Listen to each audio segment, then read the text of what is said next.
You're locked in to Independent Grind on Dash Radio.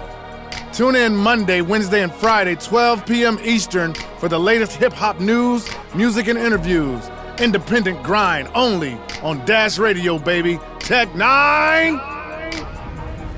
All right, we are on the line with Joey Cool. He is not in here because he is out on tour. Where are you guys now? We're in Seattle right now, man. Seattle. How long has it been? How's the tour been so far? It's been a lot of fucking fun. Crowds are good energy, fucking sold out shows and shit. It's been dope as fuck, actually. What kind of music are you performing? Are you performing anything off the album or just some of your old stuff? What's up, brother? We actually, I got you there for sure. We actually, I think I do like 3 or 4 songs off the new album. Just most, do like full piece of work, acapella usually. Well, yeah, I had Yubi come out and do Stranger Things with me for the new album and shit one night. That's, been good time. Has there been a crazy like story or anything that's happened post show, like the post show party, or anything crazy that's happened that you can talk about without getting in trouble with the guys? It's always pretty crazy after the show, man. I mean, even without like tour bus stories, which I won't go into much into, but I walk around in the crowd after I get off the stage. Like, I'll just go stand up next to people and just randomly start dancing with them, vibing and shit. They don't even know who I am until they look at, turn around and they're like, "Oh shit, that's cool." I'm like, yeah, for sure. So yeah, I mean, you tired at all? No, yeah. I don't sleep like 5 hours a night, so I'll be up. I'll be the first one up every day. So. Yeah. Did it take it I guess, are you like adjusted? I guess how long does it take to like adjust to I don't like tour life? feel like everyone else here is trying to adjust to it. Like, I'm used to it, you know what I'm saying? Like, I know how it goes. So I guess on the artist bus, I'm definitely the vet on the artist bus. So I'm just used to the shit, dude. So yeah, we got the album coming out. When we listen to this, it'll be out, or it comes out May 4th. Yeah, exactly. 1 week from today, actually. How you feeling now? A week out? Are you excited? Nervous? I'm very excited, actually. Can't wait. So tell us about how this album sort of like when you started it. Because I guess I'm curious, when you started recording, like, did you start recording after you had signed, or did you have some of this sort of before you signed going in? What was the recording process for this one like? I actually just got done doing an EP right before I signed.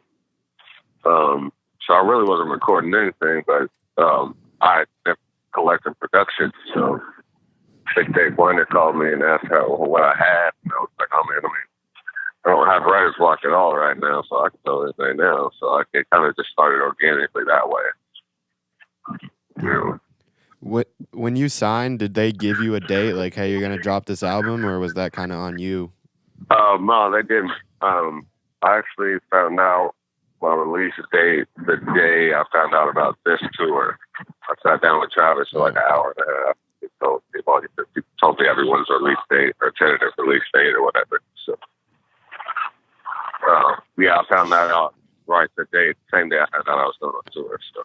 And we obviously Under Pressure dropped. Can you tell us a little bit about one, like sort of the video, how you came up with that one with Sully?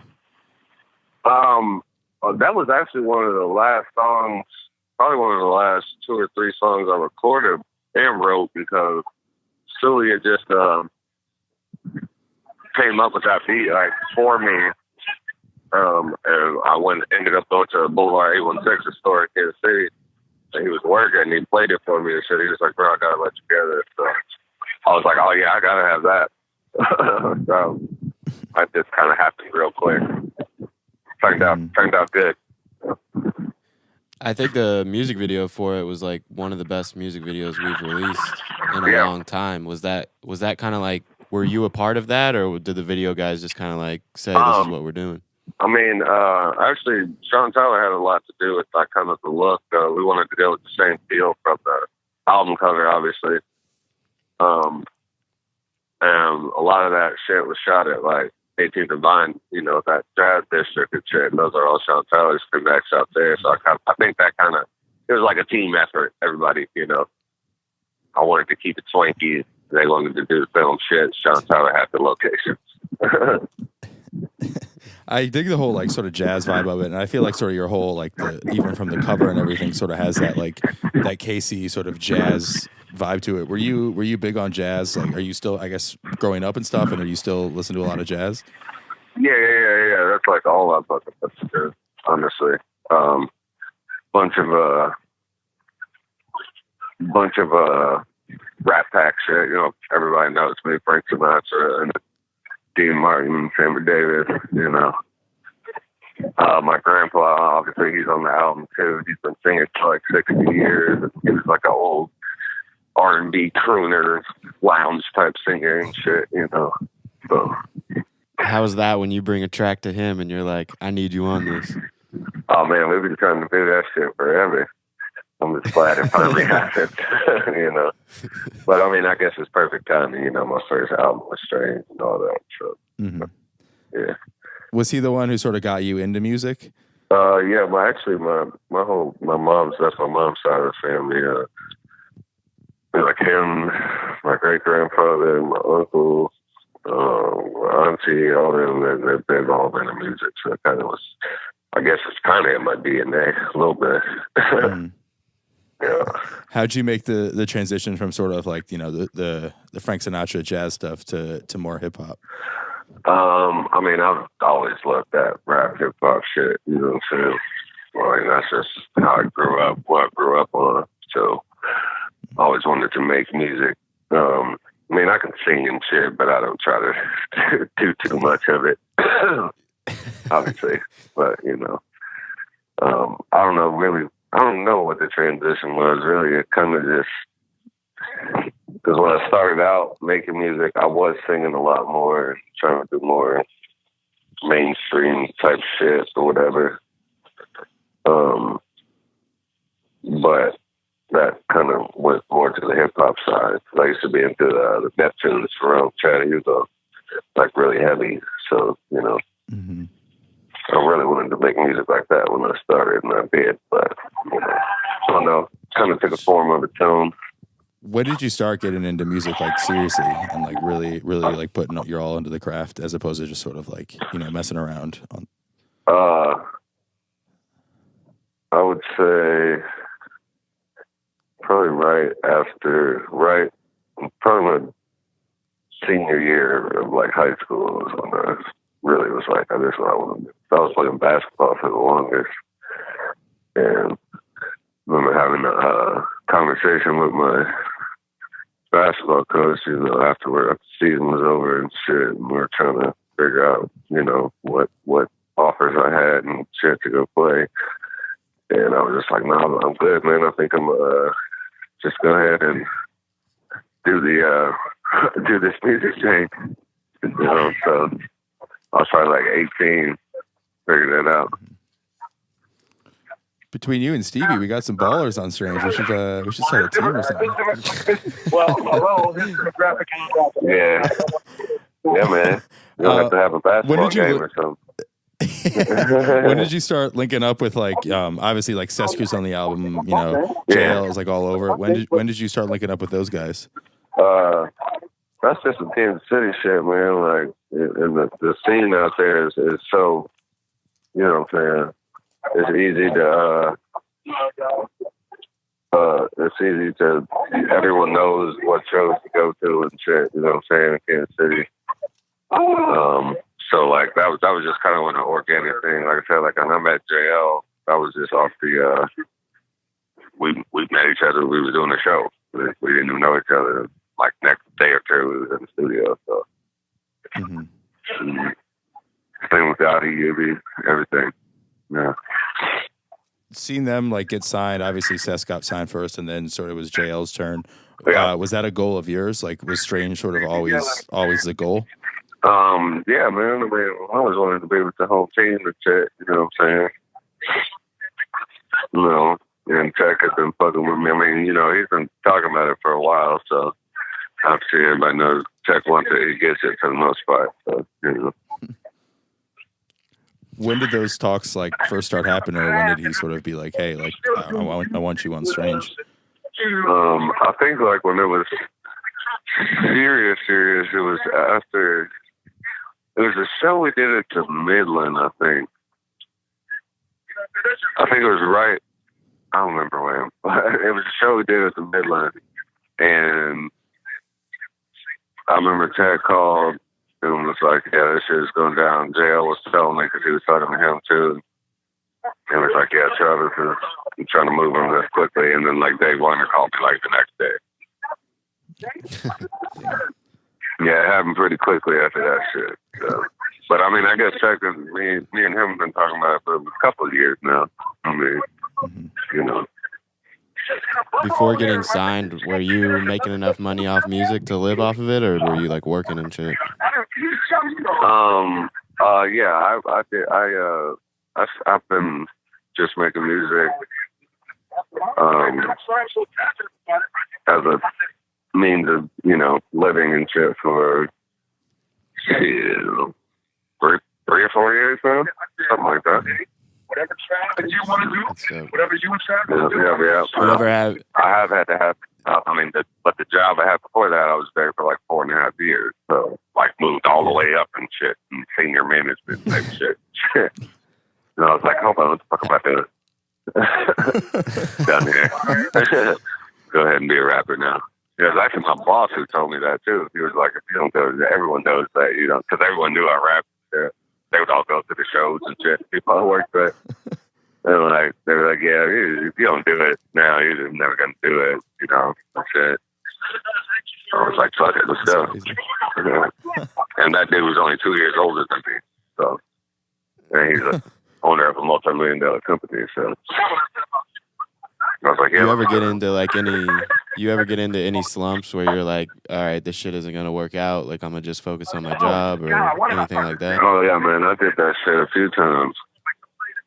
I think everybody goes through that when they're doing this shit, you know. Mm-hmm. I mean, you want to quit a few times, so. Yeah. How good did it feel? How good did it feel at Red Rocks? Like, I saw you after, like, you were hugging your family and stuff, and it was like a big moment for you. Like, getting that chain. What was that experience like, playing Red Rocks and then, like, the same time getting your chain? Oh, shit, man. It's still kind of surreal for me, you know what I'm saying? Like, I go back and watch the video, you know, the recap shit of it. Still, like, it's like, damn, man, that shit is crazy. All the fucking people, my mom's out there and shit. You know, yeah, it's fucking crazy. All my homies and shit. Whoa. And you obviously like been, you know, working with JL for a while. What did he give you any advice, sort of going into this album, or did you talk to him a lot about the album? Yeah, he did. He told me a few things. Was talking about you know, just feeling the pressure of getting this album done and, you know, making it as best as you could. But yeah, he's always giving me advice here and there, you know, over the years and shit. All right, brother. Where you at? You out there? All right. All right, bet. My bad, man. My bad. I was bouncing too. Like we're eating lunch, me and Texas Ice. Beers, cash. But yeah, man. Yeah, Jail's always giving me advice, man. He's like big brother to me, so you know. Mm-hmm. And you a little mad you missed the cutoff date for Best Buy? What? Say that again. I said, are you a little mad you missed the cutoff date for Best Buy? Oh, no, it's all right, man.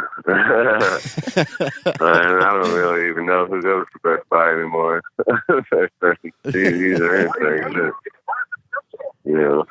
What are you? Are you a Spotify? How do you listen to music? Are you on Spotify, Apple Music? Yeah, I do Spotify. I don't know why I always have, so, you know. We might have to bleep that out when your album comes out. Yeah, I listen on all platforms everywhere. I'm gonna say I listen to everything. Yeah, there you go. It's on everything. Yeah, I got all that shit.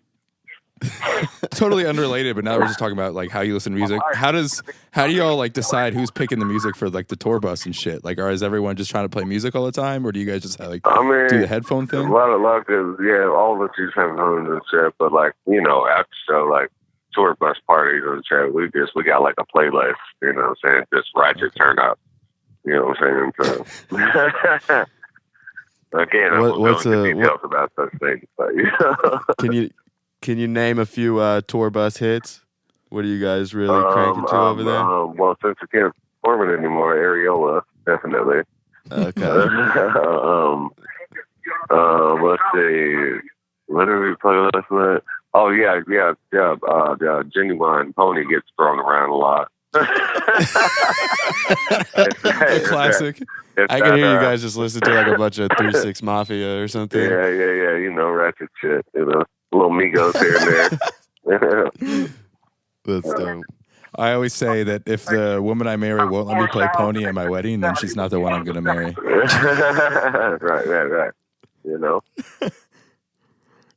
Right. Going back to sort of your album, I know you have a video upcoming for Hard. Can you sort of tell us about that track? And that's one that also features Tech and JL along the styles. So sort of tell us a little bit about that track. Yeah, my homie, Burner Music, he produced that shit. It was actually Styles' track before it was mine, and he did that hook, and I was like, oh shit, man, I'm gonna need that. So I kind of just took the track from him. But I told me to still do the hook and all that shit. And me and JL had the idea I don't know how we came up with it, just to go back and forth on that shit. But yeah, we just sat there and wrote that verse. It actually took us like 2 hours to write it because we had to both sit there and come up with the shit. Wait for the next one to come up with the shit, because we were playing off each other's words.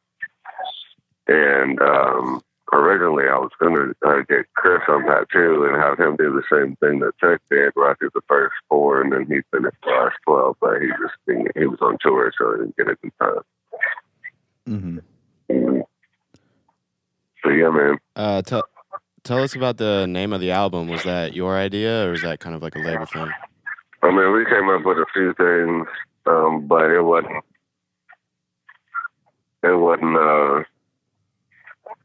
I guess I don't know. Everyone collectively kind of came up with just like this self-title. That's just so cool. Fuck it. Mm-hmm. You know what I'm saying? Yeah. Before we get into some 3 random questions, is there anything else you want to say about the album? Just anything you want to get off your chest about it? Not really, man. It's gonna pretty much speak for itself, I think.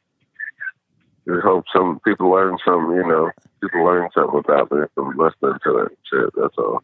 Mm-hmm. Bet. All right, we'll ask you 3 random questions, then we'll let you go. You're going to the gas station. What are you going to get? What, say that again? I said you're going to the gas station. What are you going to get? Newport Shorts, Red Bull. That's probably it. Oh, Swisher Minis. Swisher Minis. Newport menthol or non-menthol? Yeah, menthol. All right. And I know you meant Monster there instead of Red Bull. Right? Yeah. I mean, I get Monster. As I'm streaming all my songs on Spotify, Apple Music. I get Monster while I'm listening to Apple Music, Spotify, Google Play. Yeah. Holding the CD you got at Strange Music Inc. Yeah. For sure. I do all that. If you watch Netflix, what's your favorite show or movie? Let's see. Any gangster flick that's on there, I'm watching. I've watched Casino like 3 times here in the past week on Netflix. You got fellas. I like The Real Husband of Hollywood. That Kevin Hart shit, that shit be cracking me the fuck up. Yeah, that's pretty funny. As far as like series and shit, I didn't really watch many. I used to watch Narcos. I watched all that shit. Yeah. You know what I'm saying?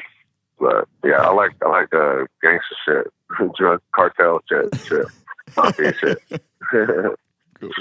And last one, it's kind of a two-parter. Your favorite part about being on tour and your least favorite part about being on tour. My favorite part is definitely performing every night. I like to see the reaction from fans and shit. Like, that's my goal is to win everybody over in the crowd. You know what I'm saying? So Are you on stage by yourself? Yeah. Well, I got Tiberius as my DJ, but yeah, I am. Okay. As far as the least favorite,